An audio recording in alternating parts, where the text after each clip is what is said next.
নমস্কার বন্ধুরা, আমি সোনালি রেসিপিতে তোমাদের সকলকে স্বাগত জানিয়ে আজকের এই দুর্দান্ত স্বাদের সুজি রসমলাইটি তোমাদের সাথে শেয়ার করব। বানাতে যতটাই সহজ, কম উপকরণে খেতেও ঠিক তেমনি দুর্দান্ত স্বাদের হয়। ছোট থেকে বয়স্ক মানুষ সবারই কিন্তু পছন্দ হবে, সবারই একদম জিভে লাগার মতন স্বাদ, একদম কম জিনিস দিয়ে কিন্তু তৈরি হয়ে যায়। সম্পূর্ণ রেসিপিটা দেখতে থাকো, তাহলে বুঝতে পারবে কত সহজভাবে বানানো যায়।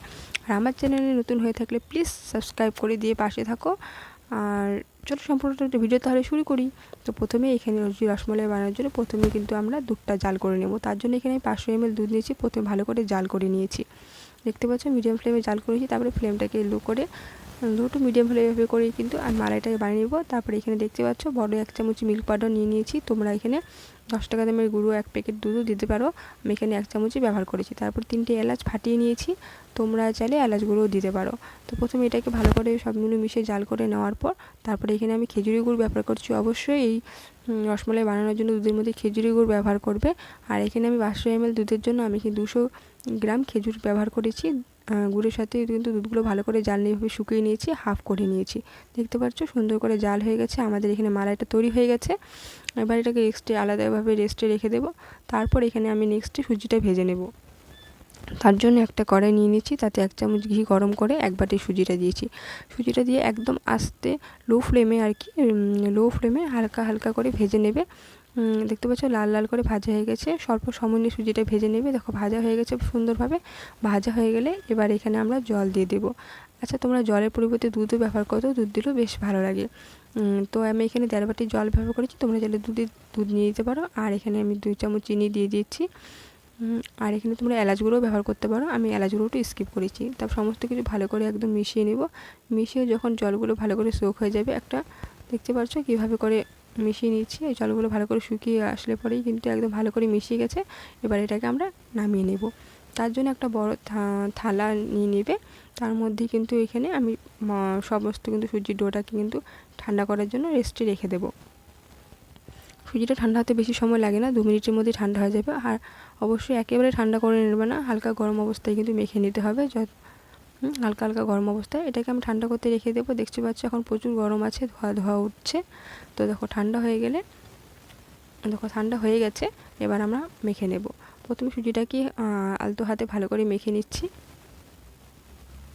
দেখতে পাচ্ছ বানানো কত সহজ। আর এখানে ভালো বাইন্ডিংয়ের জন্য আমি এখানে ময়দা ব্যবহার করব। এখানে আমি 2 চামচ ময়দা নিয়েছি। তো তোমরা ময়দাটা যতটা প্রয়োজন হবে সেই বুঝেই নেবে পানিটা করার জন্য। আর এখানে আমি কিন্তু অল্প একটু বেকিং পাউডার ব্যবহার করেছিলাম।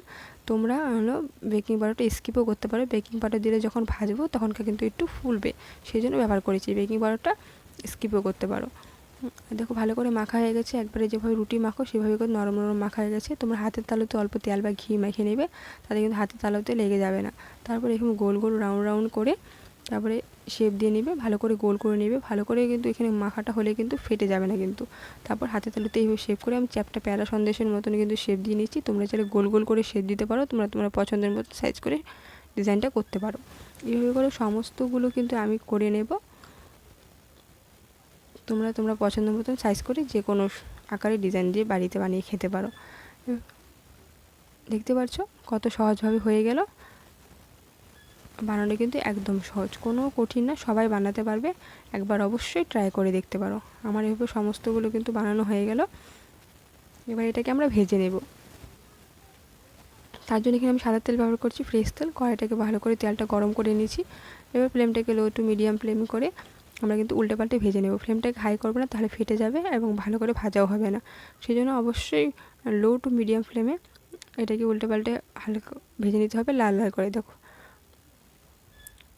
দেখতে পাচ্ছ 1 পিঠ ভাজা হয়ে গেছে। এবার আমরা উল্টে দিলাম। এভাবে করেও কিন্তু 2-3 বার উল্টে পাল্টে লাল লাল করে ভেজে নিব, তাহলে কিন্তু সমস্তভাবে কোনো বড়াগুলো ফাটবে না, ভালো করে ভাজা হয়ে যাবে। দুপাশ দিয়ে দেখতে পাচ্ছ কালারটা ঠিক এরকম অবস্থা হয়ে গেলে নামিয়ে নেবে।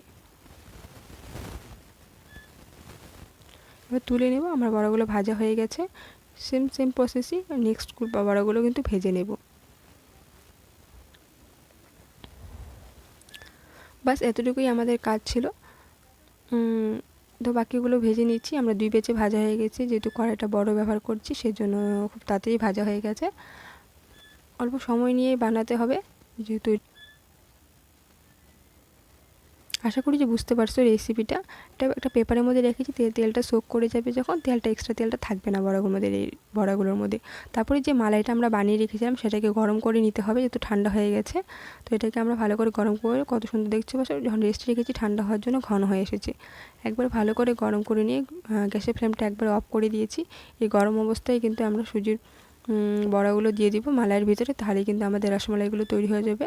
হ্যাঁ, এখনও অল্প কাজ বাকি আছে, সেটা হলো 5 মিনিট পর, এই যে এইভাবে একবার দেওয়ার পর 5 মিনিট পর কিন্তু উল্টে পাল্টে দিতে হবে। উল্টে দুপাশে ভালো করে যেন ভিজে যায়, সোক করে নেয়, সেভাবে রাখতে হবে। আর এটা তোমরা 4-5 ঘন্টার জন্য রেস্টে রেখে দেবে, তারপরে কিন্তু খাবে। আর আমি এটা রাত্রে বানিয়েছিলাম বলে সেজন্য আমাকে সারা রাত্রেও রাখতে হয়েছিল। তারপর সকালবেলা তোমাদেরকে খুলে দেখাচ্ছি কতটা সুন্দর একদম সুজির রসমালাই তৈরি হয়ে গেছে, ভালো করে ভিজে গেছে, নরম হয়ে গেছে।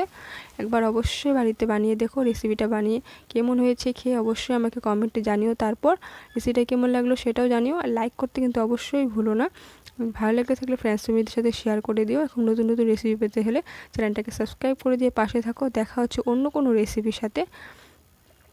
নেক্সট তোমাদের কিছু রেসিপি জানার থাকলে পরে অবশ্যই কমেন্টের জন্য আমি অবশ্যই তোমাদের সাথে শেয়ার করব। সবাই ভালো থেকো, সুস্থ থেকো, দেখা হচ্ছে নেক্সট ভিডিও।